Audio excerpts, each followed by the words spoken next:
그래서 강사는 자신이 가장 잘 활용할 수 있는 특히 교육에 효과적인 툴을 선정해서 사용을 해야 합니다.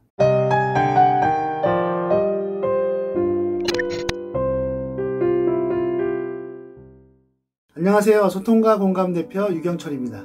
줌과 같은 화상교육 시스템으로 교육을 할 때 온라인 상태를 먼저 점검하는 것이 가장 중요합니다. 강의가 시작되면 강사는 전혀 문제없이 돌아가는데 실제 교육생들 의견을 들어보면 인터넷 속도나 컴퓨터 사양에 따라서 속도가 느린 경우가 있습니다. 교육이 시작되면 강사가 이런 것을 일일이 체크할 시간이 없습니다. 교육 전 교육 담당자가 교육생들과 일일이 체크를 하면 좋은 상황이겠지만 그렇지 못하는 상황이라면 기업 교육 강사는 교육 전, 교육 중간 계속 교육생들과 소통을 하면서 밸런스를 체크해야 됩니다. 잘 되고 있는지를 확인해야 된다는 것입니다.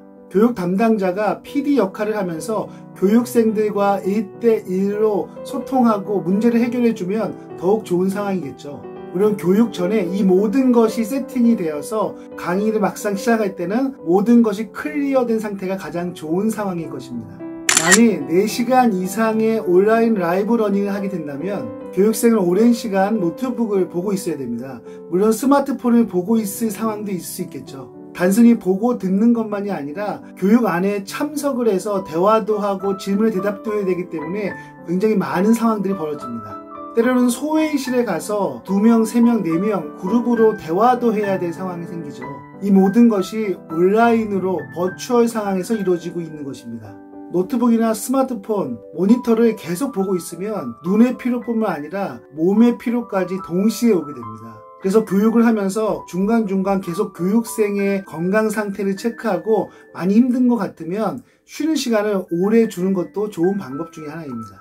강의는 계속 진행하고 있지만 아무래도 노트북이나 모니터, 스마트폰을 보고 있는 상황이기 때문에 기존에 우리가 많이 봐왔던 이러닝을 듣고 있는 기분이 들 수도 있습니다. 화면에 강사의 얼굴이 떠 있으면서 지속적으로 말을 하기 때문에 라이브이긴 하지만 생동감이 많이 떨어집니다. 실제로 온라인 라이브 클래스의 단점은 실제 움직이면서 보이기는 하지만 생동감이 떨어진다는 게 큰 단점입니다. 상대방의 미세한 표정과 감정을 느끼기가 좀 어렵기 때문입니다. 그래서 강사는 정적으로 강의하지 않고 최대한 생동감 있는 강의 구성을 만드는 것이 되게 중요합니다. 중간에 생동감 있는 강의 구성을 하고 교육생과 인터랙티브하게 교육을 진행해야 합니다. 교육 과정에 따라 필요한 툴이 다르고요. 강사의 숙련도와 교육생의 습득도에 따라서 툴은 다양하게 사용되어질 것입니다. 비대면 교육이 늘어나면서 기존엔 사용하지 않던 다양한 비대면 툴이 이용되고 있습니다. 저도 다양한 비대면 툴들을 교육도 하고 교육을 받아보기도 하고 경험을 봤지만 사실 모든 것들을 다 사용하기에는 좀 무리가 있습니다. 그래서 강사는 자신이 가장 잘 활용할 수 있는 특히 교육에 효과적인 툴을 선정해서 사용을 해야 합니다. 다른 강사님들이 추천한다고 해서 무조건 사용한다고 좋은 툴이 아닙니다. 자신이 교육에 맞는 가장 좋은 툴을 적절하게 사용하는 것이 가장 좋은 툴일 것입니다. 비대면 온라인 교육에서는 아무래도 교육생의 참여가 오프라인 교육보다는 좀 줄어들 가능성이 있습니다. 오프라인 교육에서는 그룹으로 인원이 정해져 있고 서로 대화도 하고 피드백을 하면서 생동감 있게 액티브하게 교육을 진행할 수 있죠.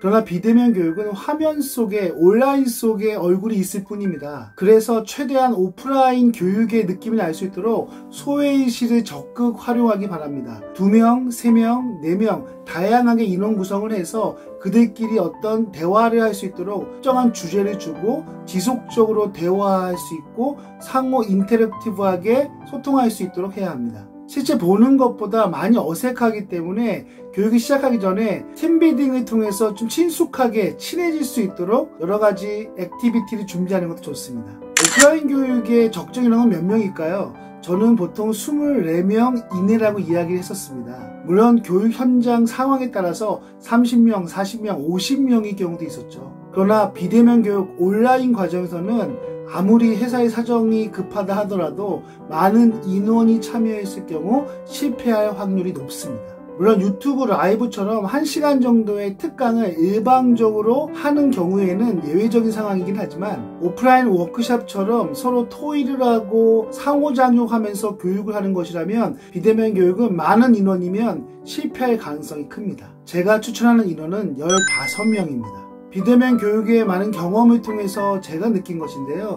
15명 이하로 하게 되면 교육적 효과가 매우 좋습니다. 강사가 충분히 컨트롤할 수 있고 소회의실 같은 그룹방을 통해서 많은 이야기를 나눌 수도 있으며 다양한 미션과 과제를 통해서 서로 상호작용하면서 오프라인 워크숍과 거의 비슷한 효과를 낼 수 있습니다. 그러나 15명이 넘어가고 20명, 30명까지 교육을 하게 된다면 교육적 효과가 떨어질 것입니다. 그 이유는 강사가 컨트롤을 해야 할 것이 많아지고 시간도 계속 딜레이 되기 때문에 강사나 교육생들이 불필요한 시간을 낭비하는 것이 굉장히 많게 됩니다. 하루 8시간 비대면 교육 괜찮습니다. 할만합니다. 잘 구성하면 큰 효과를 낼 수도 있습니다. 그러나 교육생들의 피로도로 생각하면 사실 부담스러운 것도 사실입니다. 그래서 제가 추천드리는 것은 8시간이라고 하면 4시간씩 이틀로 나누어서 하는 것은 더 좋습니다. 짧게 이어져도 괜찮은 것이라면 2시간씩 4번 8시간을 하는 것도 나쁘지 않습니다.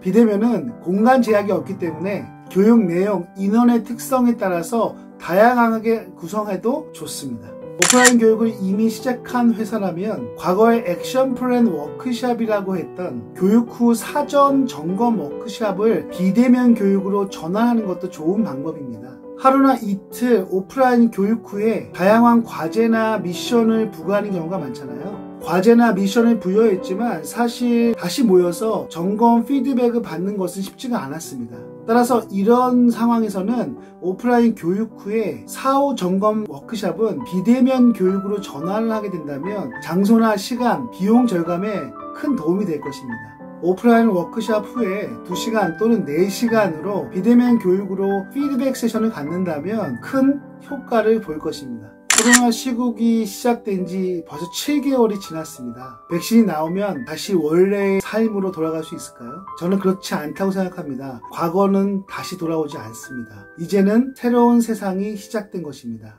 강의를 하는 기업 교육 담당자나 기업에서 교육 기획과 운영을 하는 HRD 담당자들은 이제 새로운 패러다임에 적응해야 합니다. 변화는 이미 시작되었고 이 변화에 적극적으로 동참하는 분들만이 생존할 것입니다. 의식만 변화하는 것이 아니라 행동으로 변화를 보여주는 것이 더 중요합니다. 하나하나 실험해보면서 시행착오를 겪으며 자신만의 특화된 노하우를 구축하는 것은 1인 기업가로서 우뚝 설 수 있는 좋은 기회일지도 모릅니다. 변화는 새로운 기회를 만든다고 합니다. 그 새로운 기회의 주인공이 여러분이 될 수도 있습니다. 구독, 좋아요, 댓글은 저에게 큰 힘이 됩니다.